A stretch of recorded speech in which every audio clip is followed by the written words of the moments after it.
And this moment is a special moment, because at this moment there is the potential that exists within our students to spread this change and to bring about a happiness revolution. A peaceful revolution that will increase levels of well-being around the world. A revolution that will generate not just more well-being, not just more happiness, but also more health and more goodness, more generosity, more kindness. This is about making the world a better place.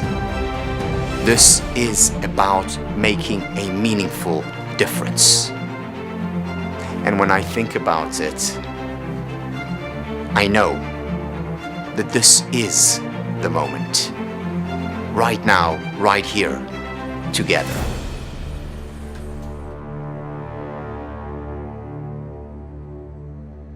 Hello, everyone, and welcome.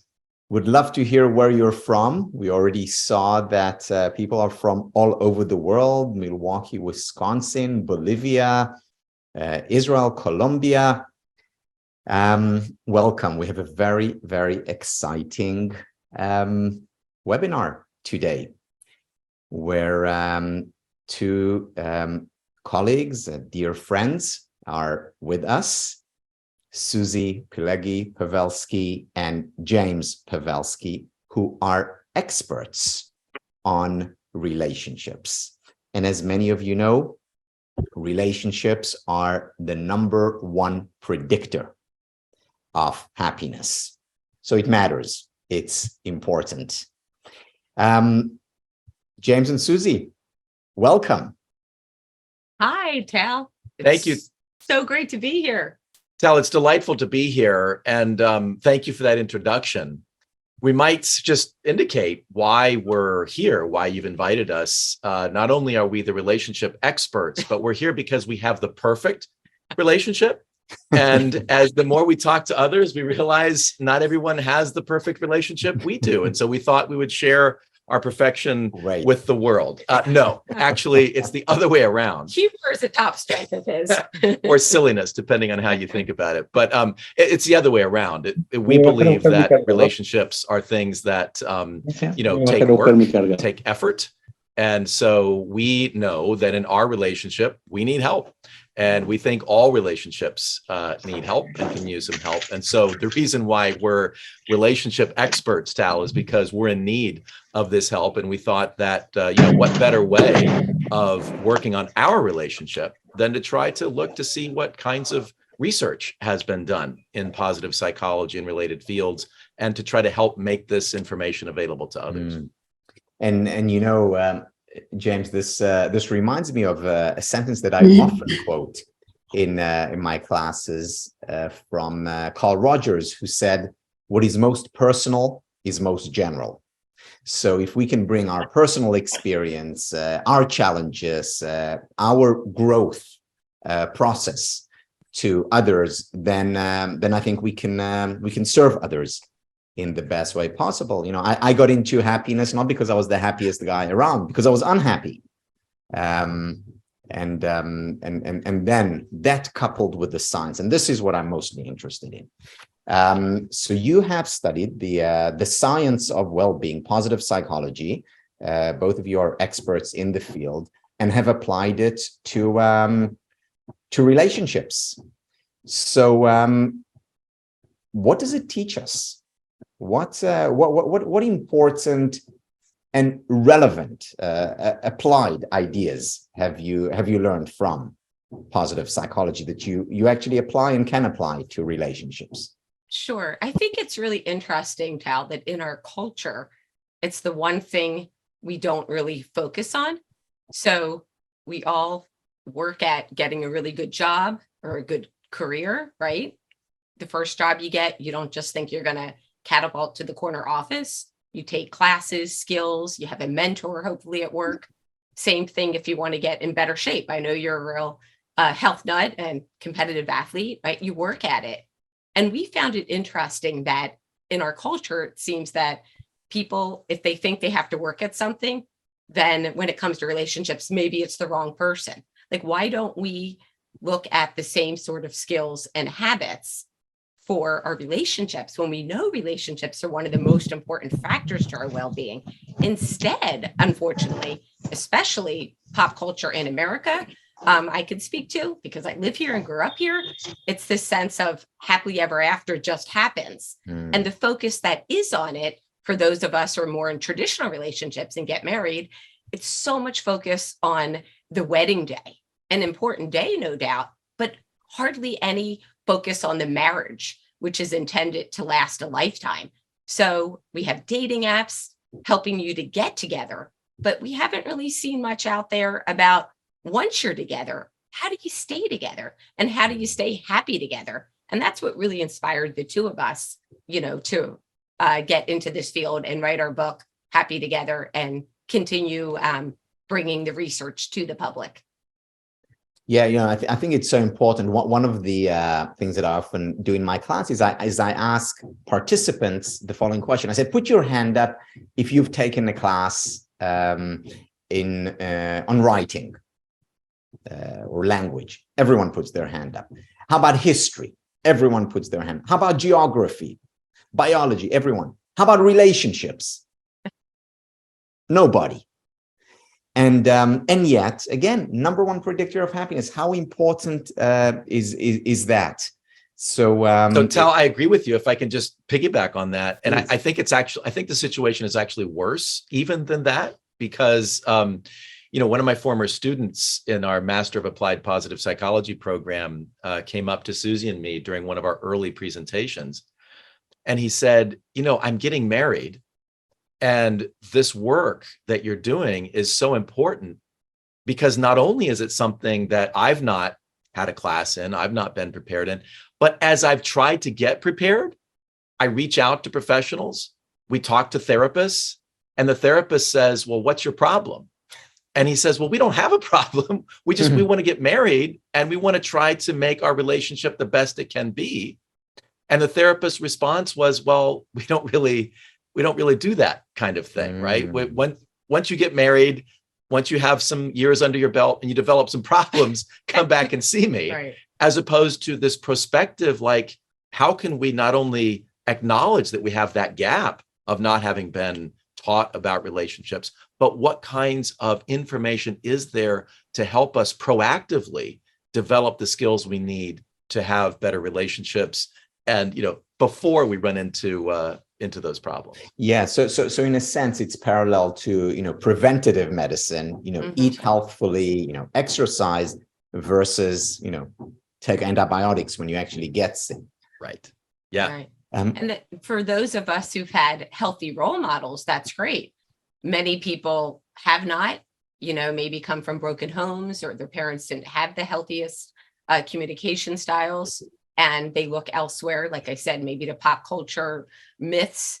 And even if you did have, healthy role models growing up, as we mentioned, no one really teaches you skills, or there's not a lot of discussions most of the time. It's, you're just going to meet and find that special person. Because I think a lot of our education comes from the movies. And, what do we see in the movies? We see just what you described earlier, Suzie, which is the challenge is finding that right person. And then you find that right person. And of course, the screen goes down and you live happily ever after. The problem being that movies end where love begins.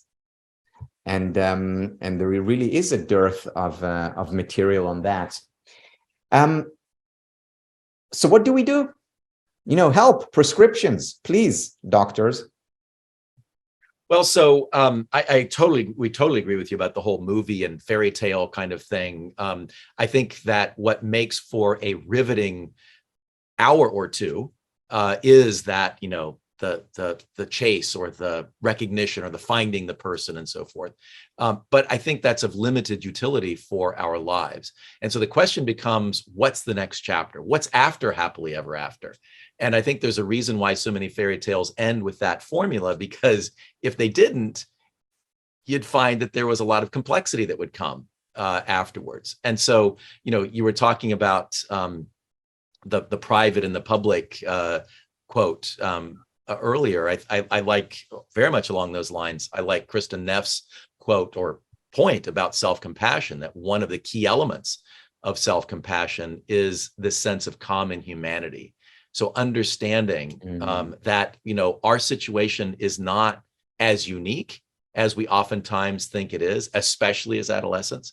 So I think a lot of us, there's the falling in love, there's the wedding, as Suzie says, and then there's the cliff, or there's the concern, or there's the, oh my goodness, something is wrong with me, or something is wrong with our relationship. The philosopher Alain de Botton says that every couple is fated to wake up one day and realize they've married the wrong person, right? And so if we can just kind of laugh about that, as opposed to freak out about it, then I think that's a good first start. And then secondly, the question becomes, what kinds of things can we turn to that are evidence-based, that are practical, that we can use for cultivating our relationships? As Suzie says, in these other domains of work or exercise, we have those things in mind. So what we did is we kind of did a survey of the literature in positive psychology, and we came up with some key areas that we think are especially valuable for relationships. Absolutely. So since we were talking about movies, one of the key things we talked about, Bob Vallerand's work on passion. So when we hear the word passion, we tend to equate it with that yearning, I can't live without you kind of love that you see, in fairy tales, films, music lyrics.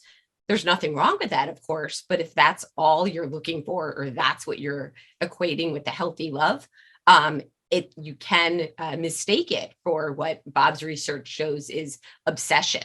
But the healthier kind of passion, which he calls a harmonious passion, yes, you have those feelings, especially early on in the romance, but it's a more mature love. You can stand on your own 2 feet, right? So you're not in a dependent or a codependent relationship. And a lot of couples we've talked to over the years, especially the ones who go from relationship to relationship, like monogamous relationship, and once that those butterflies aren't 24/7, they think, like James said, they're with the wrong person, and they're with the next person and the next person. And it's more of an addiction to those high arousal positive emotions. Now, we don't want to say you're in a long-term relationship, you don't have, hopefully you still have some high arousal positive emotions, but they're things you actively cultivate. You're not sitting around just, having these emotions day in, day out. Of course, I'm thinking about James a lot, but if I can't get my mind off him all the time, I'm not going to, be able to work. I'm not going to be able to take care of our child. I'm not going to be able to, like I said, stand on my own 2 feet. And often that's a sign of a more obsessive passion, and it's detrimental. It's more detrimental to your relationship than having no passion whatsoever.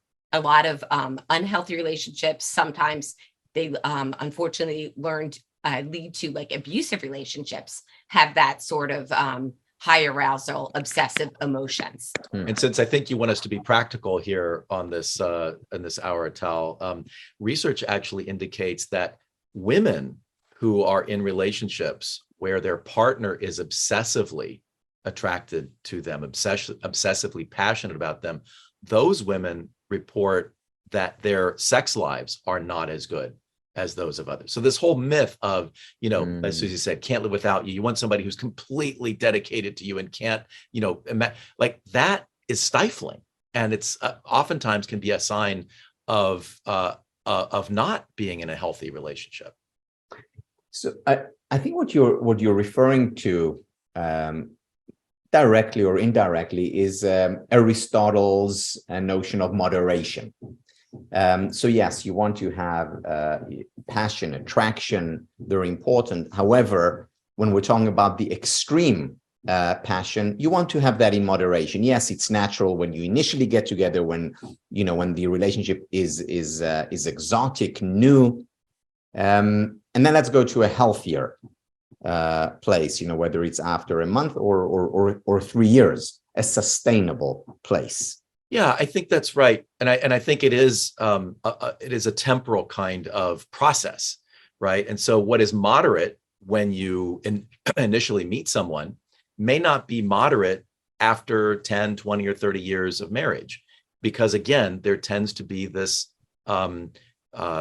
this common experience that those initial butterflies in your stomach that you experience when you just think about the person, when you've just recently met them, that doesn't necessarily sustain over the course of 10, 20, 30 years of marriage. But on the other hand, knowing the person so well, you don't know them when you first meet them, but that companionate love, that sense of knowing someone else, being known by them, being supported by them, being able to support the other person, is really key. And while we're on Aristotle, we think Aristotle is one of the most important things, one of the most important persons when we think about romantic love.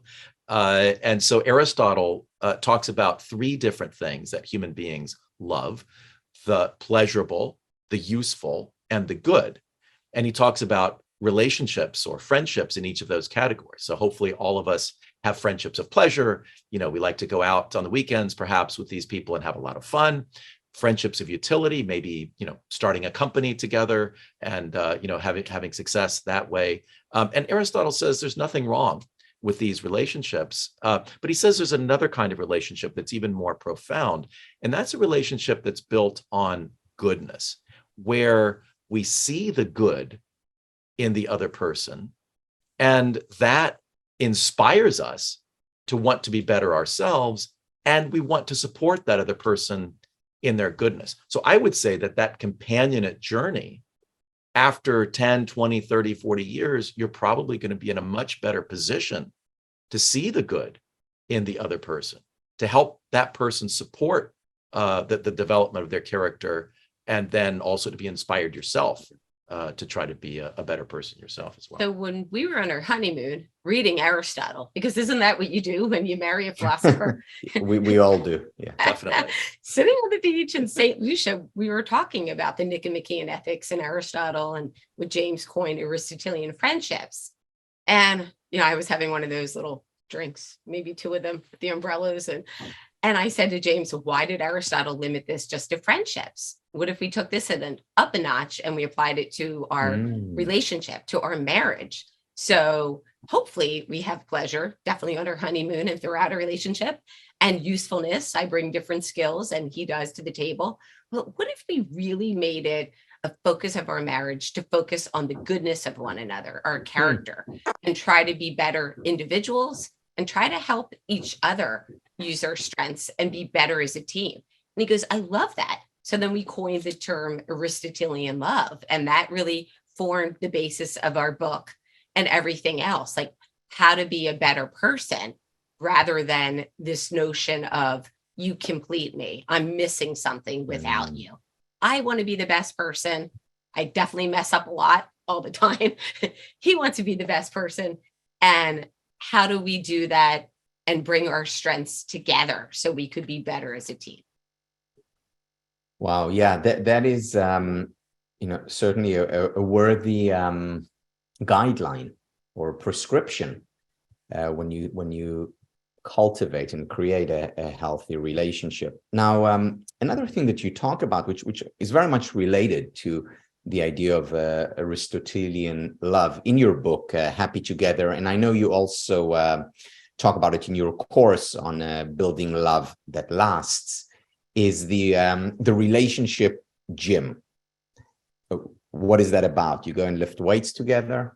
It's really our metaphor for bringing the theory or the concept of working on a relationship to a practical level. We have nothing against lifting weights together. We think that's a great idea. And this is a metaphor that applies more broadly to that. So just as Suzie mentioned, we don't expect to be, in perfect form all the time without exerting any effort. It's important to go to the gym or engage in whatever exercise works best for you. So we took that as a metaphor to say, it requires effort. It requires actually going to the gym. It requires effort at the gym, and it requires rightly directed effort. You can actually damage your body pretty easily at the gym if you're not careful. And so that's why we wanted to say it requires dedication. It requires actually focusing on this. It requires effort. And it requires rightly directed effort, which is why we turn to ancient wisdom, and then also in large amounts to the field of positive psychology to say, what can we learn from research on passion, from research on positive emotions, savoring, character strengths and virtues, and similar research that we can apply so that, in effect, these psychological researchers are our trainers in the gym to help us know how to direct our efforts to support our relationships. And I think it's important to say not a one size fits all. So there's different exercises that might work on your body that might not work on somebody else's body, just like if you're somebody who sits at, has a day job at your desk, as opposed to if you're a physical laborer or professional athlete. So there's a variety of exercises based on the science that you can try out. And just like at the gym, as you age, or if you have an injury, you have to do different things. Same in a relationship. As you evolve, maybe that what worked in the first couple of years of your marriage isn't working any longer. Things do get, as you said earlier, the erotic is sometimes the exotic, and you have to try out different things. Novelty, we know, is really important, and it helps with relationships and a lot of things in life, new ideas. So being open-minded, trying different exercises, knowing that we're all at different stages in our relationships. We have different backgrounds, different personalities, different experiences, different cultural habits as well. In a few minutes, we're going to open it up for your questions from the audience. And if you want to ask a question, please put your hand up, your metaphorical hand up, by going down to reactions and just clicking on hand. But before we get to the questions from the audience, a couple of more. So in that gym, if what exercises do you have, other than bench presses and leg curls? What exercises would you recommend? And if, with your permission, I'd like to divide this question into two. One, and the answer may be the same for both, but one is, if that student of yours comes to you and says, I'm getting married, what exercises should we do as a couple? And then the other one is, I've been married for 20 years. What exercises do you recommend that we engage in? I think one of the most important ones to do early on is to find out your strengths and your partner's strengths, if you already don't know that. So whether in positive psychology, a lot of us take the VIA character strengths, there's different strengths exercises. It's something James and I did actually early on at a rehearsal dinner. We had a rehearsal dinner of strengths, and we went around, we identified our strengths and we discussed it, and we brought our family into it as well and shared ideas and practices. And we asked them to share what they thought, what strengths each of us could bring to our marriage. They came So up. in a rehearsal dinner for a wedding, oftentimes it can be kind of an awkward moment, right? Where two families are getting together for one night. Yeah. And, do you hang out with your own family? Do you try to be brave and, kind of reach across the Do you tell room? them not to talk about certain topics? You have different, backgrounds. You don't want any quabbles. Right. So we thought, how can we incorporate some of the things from positive psychology into that experience? Right. So we did our VIA character strength test, and then we went around the table and we asked our family members if they could pick out a strength. It didn't have to be like from the VIA, just a strength in general, and talk about how James or I practiced that in our life and how we thought it could be a benefit to the marriage. It was really interesting. So to answer your question directly, I would say definitely find out strengths and ask your partner how that strength has helped them or hurt them at times. We mentioned Aristotle and the mean between the extreme. I'm a very zestful person. Most of the time it's pretty good. Late at night when he wants to go to sleep and I've come up with my 20th idea and I'm talking a mile a minute and I'm high energy, I need to tone that down. And on the flip side, analytical thinking. I love James's analytical thinking. It's so great when I'm stuck writing an article, but when we have to make a decision and like buy a new sofa, And if it's weeks into it, I'm teasing you, and he still hasn't decided, like, it's like, okay, let's just make a decision. And I think for the second part of your question, can I weigh in on the second part? Sure. Yeah. Sure, go ahead. Don't be too analytical though, James. Well, I'm not sure exactly what you mean by, do you mean 20 years? Do you mean like 15, 25? Like there could be some differences there. I'm not sure. So yeah, we could get into Tal, I know you're a philosopher too, so we could really get into some analytical stuff. The question is, how deep do the roots of a tree, should the roots of a tree go? From a philosopher's perspective, I think probably all the way to the center of the earth. We really need to keep, digging along those lines. I sometimes joke that if positive psychology had been started by philosophers, the first thing we would have done is to have a meeting to define what we mean by the positive. And the second thing we would have done would be to have a follow-up meeting to continue that discussion. And the third thing, et cetera, et cetera, et cetera. Do you want to answer second part, or yeah? I'm curious whether we have the same. I was going to quickly say, so those strengths that you're attracted to early in the relationship often are the same exact strengths that you're annoyed by later on. So if I can remind myself when he's being overly analytical, he's not trying to do it to irritate me. And when I'm being zestful, like, oh, she knows I want to go to sleep early, I'm being a mind reader. That's something you don't want to do. But like, oh, Suzie's very zestful. So how can we have a conversation and help each other be better? And like, okay, honey, maybe take the zest down a notch, or, we really need to make a decision. And I think 20, 30, 40 years into the relationship, even 5 years, 10 years, we often forget, and we see those differences as deficits rather than strengths.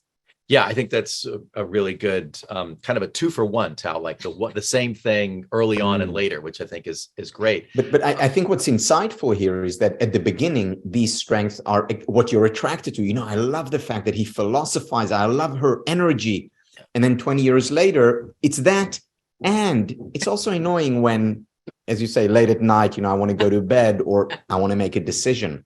So to look at the two sides, I think is a very powerful exercise. If you think of it from a nutritional standpoint, think about your life in your family of origin or in your early, schooling and so forth. There are probably things that you got from a relational, nutritional standpoint, like in terms of the strengths in relationships that you got, right? Maybe your mother was very kind, or maybe your father loved to learn.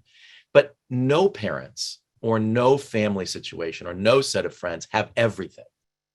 And so I think sometimes what happens is we're attracted to someone who has what we've lacked, right?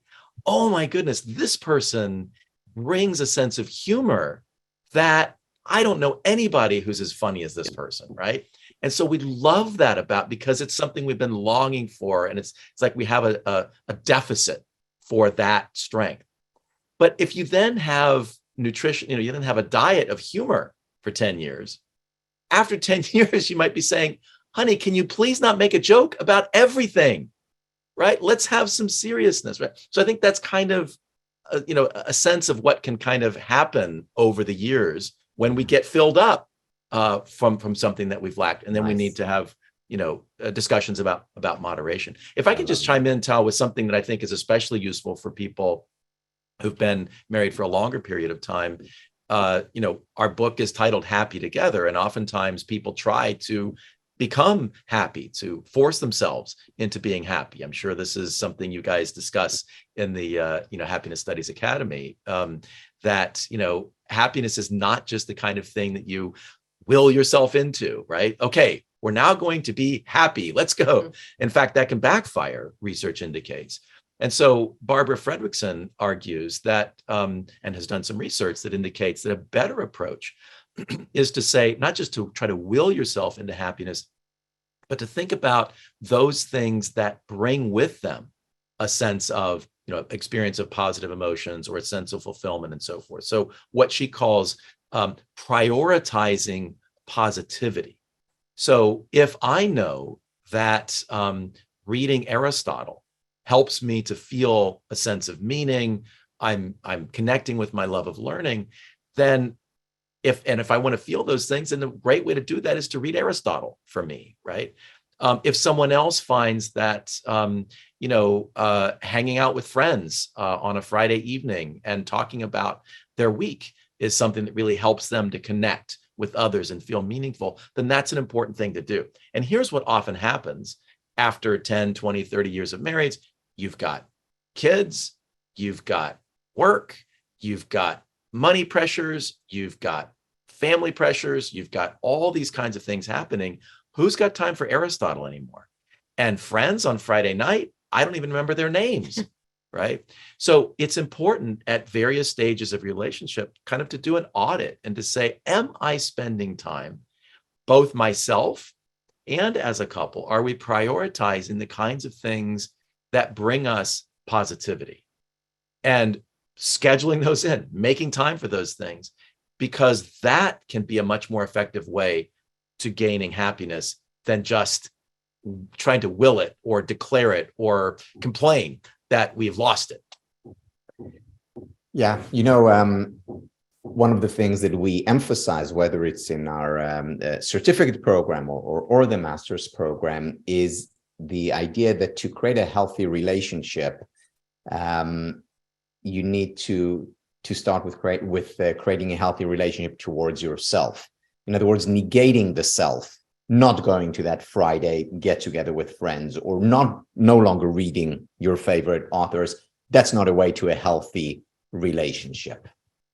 Yeah, you just wrote about this recently in our Psychology Today blog about sacrifice, right? Absolutely. Yeah, I was writing about some research on sacrifice, that it often backfires. Some latest studies, and so many couples think, well, I'm going to do this for my special somebody. I'm going to give up the night with my girlfriends because, I'm going to stay home with James because I know he's working hard, and maybe he didn't want my zestful company that evening and he would have preferred to have Aristotle. So now I give up that outing. I'm home. The night doesn't go as well as I think it did because we didn't communicate. I sacrificed. We didn't discuss it. So often our partner doesn't even see the sacrifice. And sometimes they don't even want that sacrifice. So, and little sacrifices, but often those big things that we give up sometimes for the other person. Now, I'm not saying you don't compromise. Of course you do.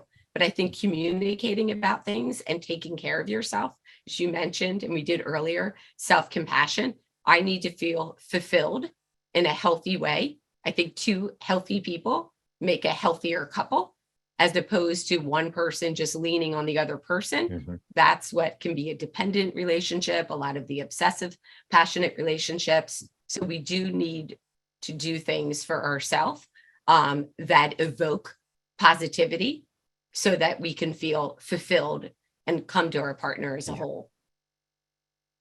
Wow, there is so much here to discuss, and I have so many questions that I want to ask, but I'm going to compromise slightly, sacrifice a little bit, and hand it over to our participants. So, Glenna, good to see you.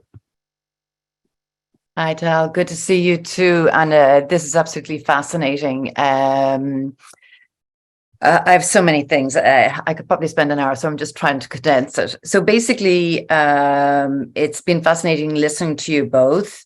And actually, you've both, each of you, Tal and Suzie and James, have both kind of answered some of my questions in the last part there. However, with regard to looking at characteristics or traits in two people who are coming together, and again, probably there were some answers there, that sometimes we're attracted to this particular trait. So I'm wondering as well, would you look upon it as sometimes we're looking at something that we have in ourselves, but that we find it very difficult to express? Or also, as we go down the line, sometimes that trait can be a defense that is used within the relationship to avoid intimacy. if you understand what I'm saying, so you may fall for somebody who's such a hard worker, so amazing, such a hard worker, such a great provider, but that actually has evolved from being this hard worker provider to a defense used in order not to sit down and communicate. Because even like you spoke about sacrifice, and I heard you saying, say the woman cancels the evening out, and I'm thinking, okay, hold on a second, was this not communicated? Or we can hear that there is a lack of communication in this. But also insofar as, for me personally, just my concern or my belief as well is that we've developed these traits and characteristics due to the environment of our childhood, and we bring them with us. So as Tal was mentioning there, the focus really is of utmost importance for the person to have that relationship with themselves and to be able to see their own traits. And just to go back, when you mentioned, Alan, the boton with regard to we eventually realize we've married the wrong person, I kind of look at it slightly differently insofar as actually, I think we married the right person. In other words, and I'm divorced, that actually, had I had a lot more knowledge and a lot more, I think, areas to tap into, I would have seen things differently. So I saw a clash and conflict, but actually what that conflict was really doing, I believe, is to say, actually, okay, there's something going on here. And we both now need to look at what we're bringing to this. So in other words, you can have a shy person and an outgoing person. So there's a shift required from both sides. Or I've seen where two people have the same characteristics, but actually that too can be a defense because it means no one's going to challenge them. Lena, so what I'm hearing, and if I can turn that into a question for Suzie. So sometimes I think what you're saying is that these conflicts can actually turn into potential for growth, right? It's an opportunity. Conflict, I believe, is an opportunity. An opportunity.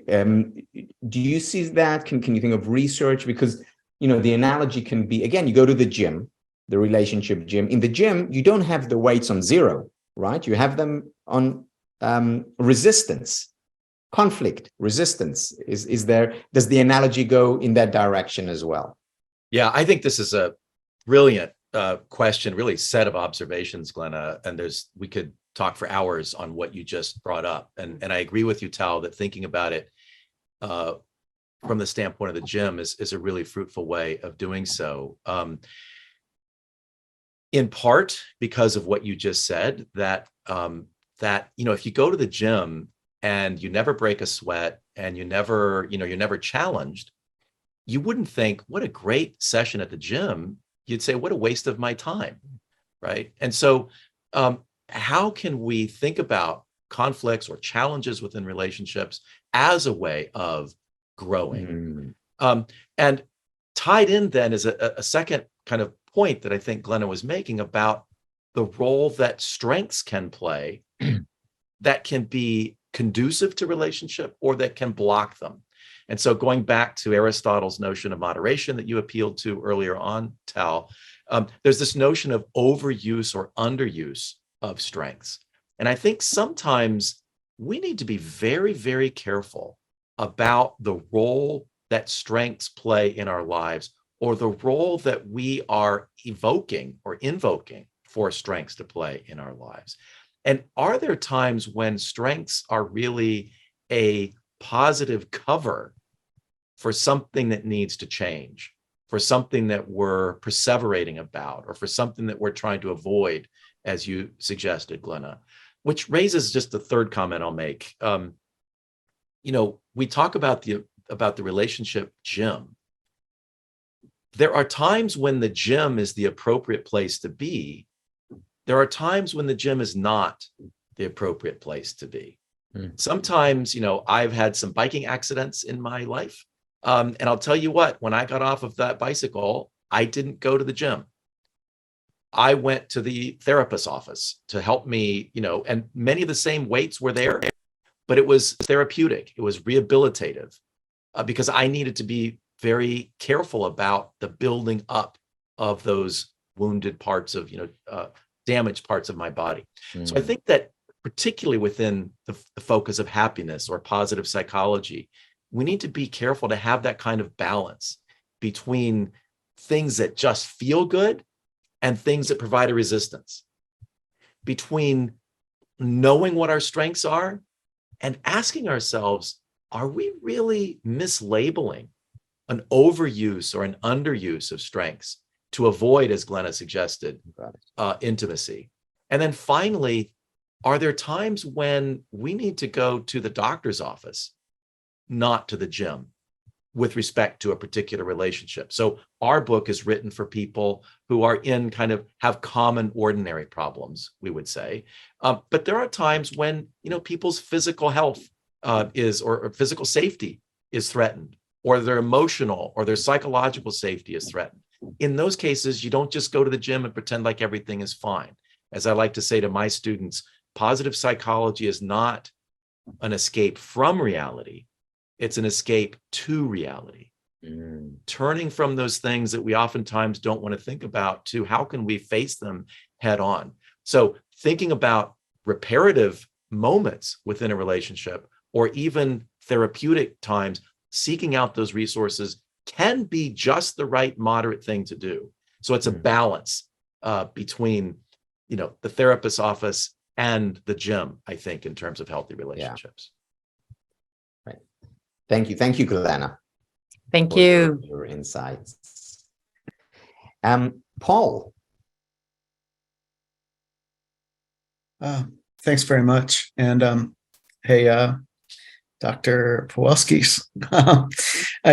it sounds like with a lot of the examples that you guys were just giving, from everything from studying Aristotle to being zesty at night to even as far as physical dangers in the relationship and going to the gym for injuries and all of that, it kind of sounds like you're poking at the whole idea of practical wisdom and the ability to discern what virtue and what strength is the one I should be focusing on right now, whether or not it's one of our strengths, or one that we're not so good at. And I'm wondering, with that whole gym concept, what advice do you have as far as Aristotle and practical wisdom, especially when you're trying to figure out what can make the other person happy as well? That's another great question. You as a philosopher, Yeah, all right. Let you talk again. I talked on the last one, so I just wanted to check in, Paul, whether I'm allowed to dive into this one as well. I know you love philosophy, so I will. I'll try to be brief here, but yes, absolutely. Practical wisdom is, I think, really key here. And a way in which Suzie and I have explored this is in thinking about kind of relationship rules, right? And so probably the most common relationship rule that we've probably grown up with as kids is the golden rule, right? And so treat other people as you would like to be treated. And we think that is a terrific rule of thumb. If you've never met somebody, or you see somebody out on the street and you wonder how you should treat that person, probably the best thing to do is to treat them how you would like to be treated. However, there are dangers, at least in certain understandings of that rule, because I'm not Suzie. And if I treat Suzie the way I want to be treated, that's not going to work a lot of times. So the platinum rule, some of you may have heard of, is the rule: treat other people as they would like to be treated. So in relationships, as we get to know the other person more and more, we can have a greater sense about what that other person is like and what they would like. However, we think there's also a danger in the platinum rule. Our son Liam has just turned 12. And over the course of his life, let's see, he's just had a birthday. We just had Halloween here in the United States. We are just swimming in candy in our household right now. Mm-hmm. And so if we give Liam what he wants, that may not actually be good for him in the long run. So we like to think of what we call the Aristotelian rule or the diamond rule, which is treat other people as their best self would like us to treat them. And that, Paul, requires a lot of practical wisdom, right? So knowing Suzie as I do, as well as I do, which isn't perfectly, but it's better than it was, when we were dating before we got married. How can I behave toward her using all the practical wisdom I can muster that would be most supportive of her ideal self, of her best self? And how can I let that guide my actions? And this is relating to something that, Suzie, you said earlier, the importance of really getting to know your partner and them really getting to know you, which then, of course, puts you in a much better place to actually know what is the best version of themselves, and also to communicate what you think about yourself, your best version of yourself. So, communication around getting to know one another, and that takes time.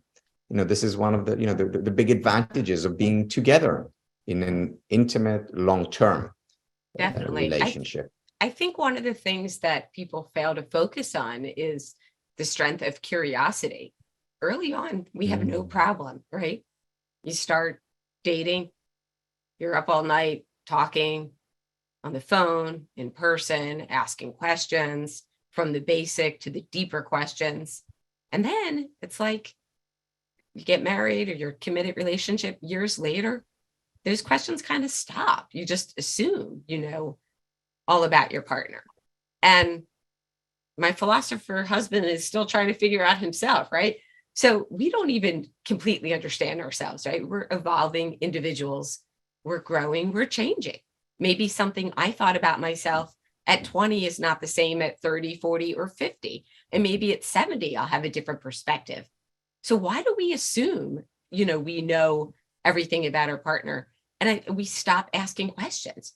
There's so much more to ask. And then going back to that novelty point, like how cool. I mean, we talk about one of the exercises is the savoring chapter, sharing great secrets to the other person. Maybe it was a childhood fantasy, maybe it's some crazy dream you had, maybe a career path that you never took, or an alternative, lifestyle. Maybe if you would have had the guts to go a completely different way than living the life you had now, whatever that is, by sharing those intimate feelings with your partner, and for your partner being curious, not to judge, but to listen and be an open-minded. I think that's something that many of us maybe take for granted and forget the strength of curiosity to actively practice it as much as we can. Yeah. I love that. So, in many ways, you can look at it as, a super strength that, transcends all other strength, because it's through curiosity that you learn about the other person's strength, that you get to know the other person, and that contributes to everything else that you want to develop. Definitely. Yeah. Yaroslav, can you unmute yourself, please?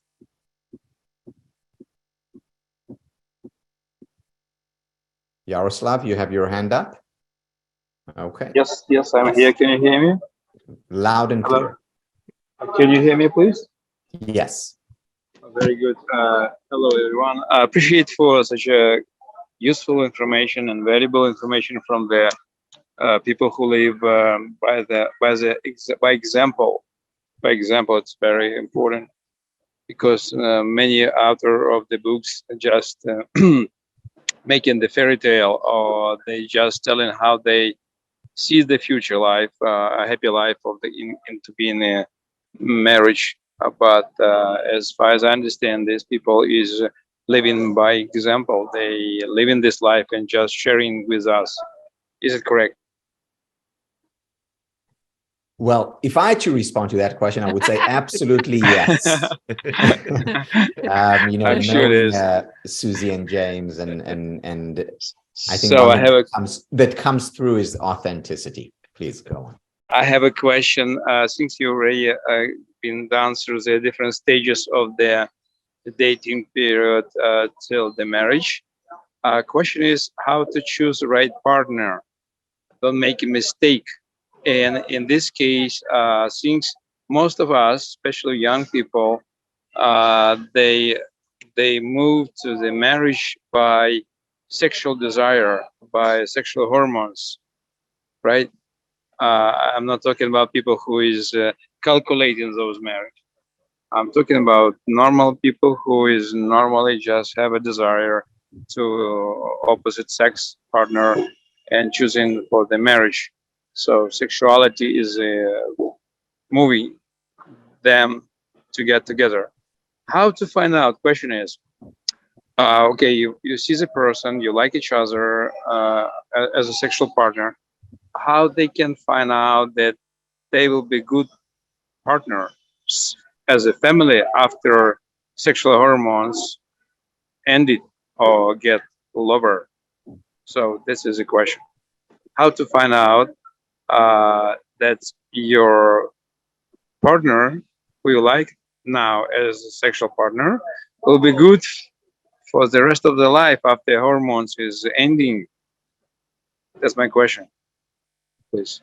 And just if I may add, by the way, Yaroslav, this also applies to same-sex partnerships. So all the answers here are not just about opposite sex attraction. No. I'm not talking about same well. sex people. No, I'm not talking about gay people.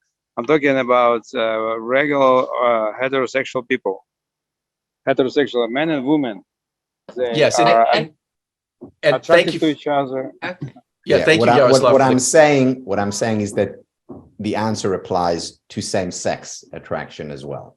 And So again, of course, you take it to your relationships, to your attraction. Well, I think if Aristotle was joining us here, we were talking earlier about, the different kinds of friendships and relationships, Yaroslav. So the relationship just of pleasure, if that's all the relationship is based on, and once that dies out, then the relationship tends to fall apart as well. That's not saying it can and shouldn't be a healthy part of a relationship.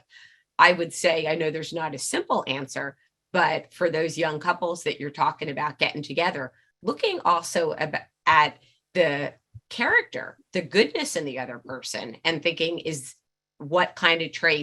thinking about what kind of traits you want in a partner.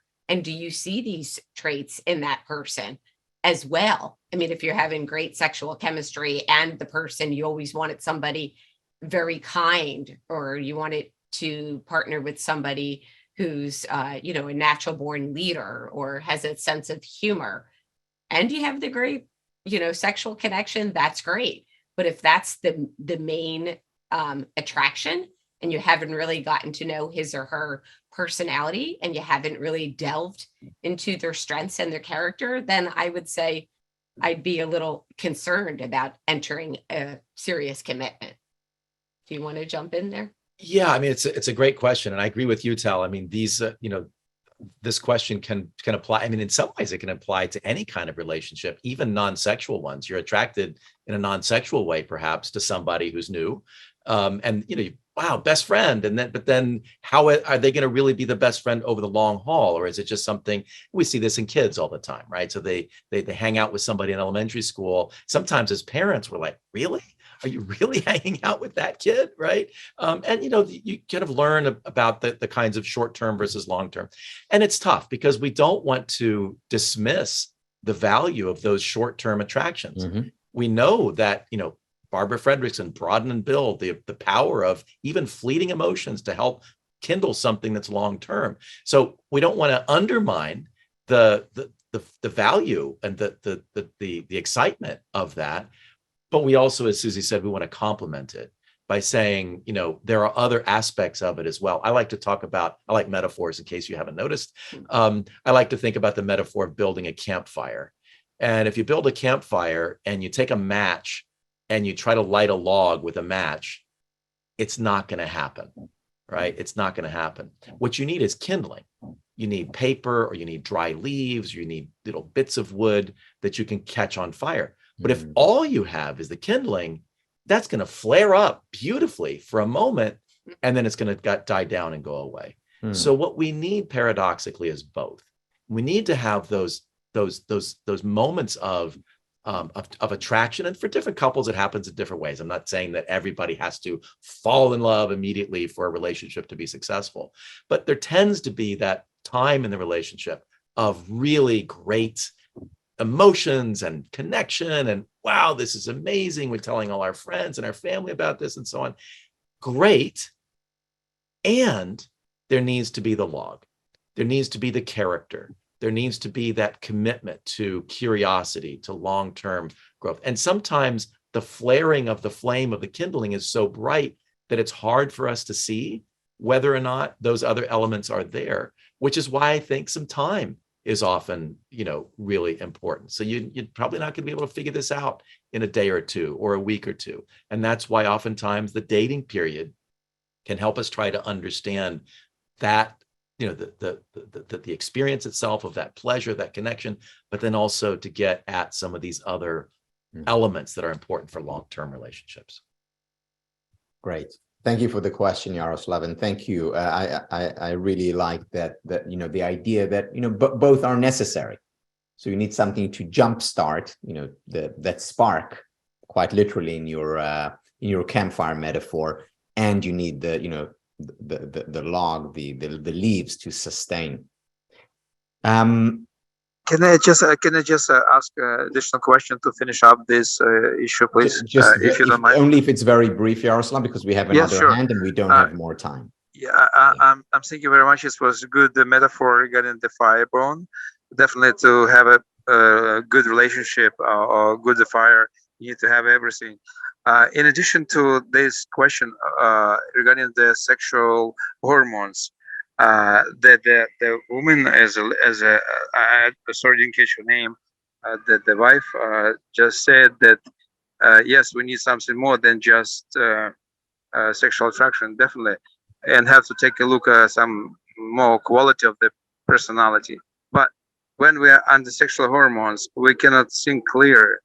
How can I see on my partner that we are good for each other if we're under sexual hormones? It's equal as drugs. So that was my question.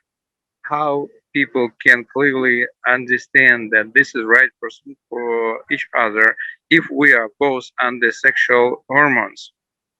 You might not like my answer, but it's interesting you had a follow-up, because I was going to say often those sexual hormones cloud our decision making, and we become just so consumed.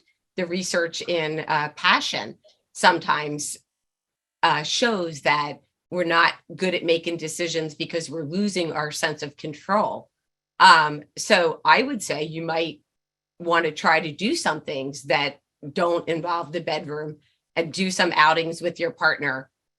What's something you enjoy, whatever you're outside of that. We already know that part of the relationship. But if you love learning, if you want to go to a museum, or she likes to go hiking, and see how much you have in common and how much you enjoy each other's company outside of the physical. Since you already have that connection, which is wonderful, but let's see if there's other aspects of the connection that are there as well.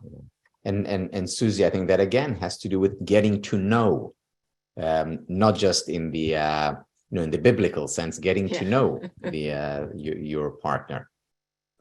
Thank you. Last question, Selena. Thank you so much. Thank you so much. It's been a pleasure hearing you. And I really enjoy the concept of 2 for 1, because it's one plus one that makes the 2. So we have to find the balance there, but it's for 1. So the purpose should be something in common. And I found the diamond rule pretty interesting, because it reminds me that we have to believe in truth, but in truth, in love. Is something that we have to find the balance there. And my question is regarding how to grow up together, but not in parallel, or how the parallels meet at some point, because usually, probably after 34 years married, I found the answer, but I want to hear your experience on that, because probably it's something like, okay, live slower and be more attentive to the other partner, to the other end. But I could like to hear yourself, because I think that dreams that slept are going to snore during the day, so something like probably is okay. I do prefer you to explain that, not me. Yeah, it's a great question, and I'll just respond briefly. I think going back to your point about the moderation, the mean, the virtuous, the virtue between the two extremes, and so one extreme is, as Suzie mentioned, the obsessive passion, where there's no space between the partners, and that's just that kind of codependence, right? On the other extreme, there's independence, where you kind of wonder, are these people really in relationship? They're kind of living parallel lives, as Selena said. And I think what we're after is in the middle, which is a kind of interdependence. And that requires, practical wisdom. That's tough. It's like, well, am I being too dependent or not dependent enough? And it will vary with each couple. But I think the challenge becomes finding ways of both being true to oneself as an individual, making time for friends, making time for reading Aristotle, whatever it is that is important for your positivity, and making space, making time for the relationship. So there needs to be both. And exactly what levels in exactly what situation will vary. Just like, you need different nutrients in your dinner, and that will vary with different people, but you need to make sure that you have sufficient of both to keep that interdependence going. Probably the image that I have in mind is that of the expats that are living. One of the persons in the couple is living and growing and developing professionally, and the other one is just there, And usually I'm coaching those big managers that are in the field, and their partners are like decoration most of the time. So sometimes I have to really stress that, hey, you should find a balance there. Otherwise, this thing is going to break, So yeah, it for sure should be more than a short answer, but yeah, it's something to pay attention to, because nutrients are for both sides. Yes. Thank you so much. It was very interesting. Thank you. And thank you, Tal, for having these guests with you. Oh, you can't imagine what a pleasure it is for me. And it's good. And useful. We unfortunately are out of time. I see there are more hands up. I want to end with just one thing, sort of as a summary. What is the one piece of advice that you most want people to remember about having great relationships? You may have mentioned it before and talked about it, but if we can end with one piece of advice, most important. So do you want to go first? Okay. I'll let you end it. I would say focus on the good in your relationship and the goodness you see in your partner. And if you forget what that good is, look back at the beginning of the relationship and try to remember what attracted you. So I was going to say something similar, that I think the problem in many relationships is focusing on the problems in the relationship. Sometimes we needs to be a balance.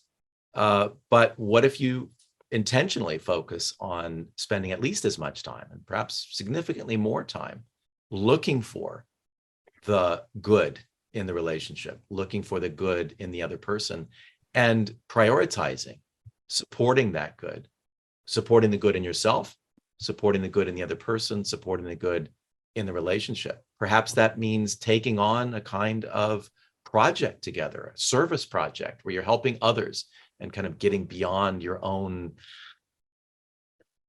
whatever it is that gets you tangled up, and spending some time in service to others, whatever it is for you, but making sure that there's a balance and there's at least as much time and probably significantly more time focused on that good.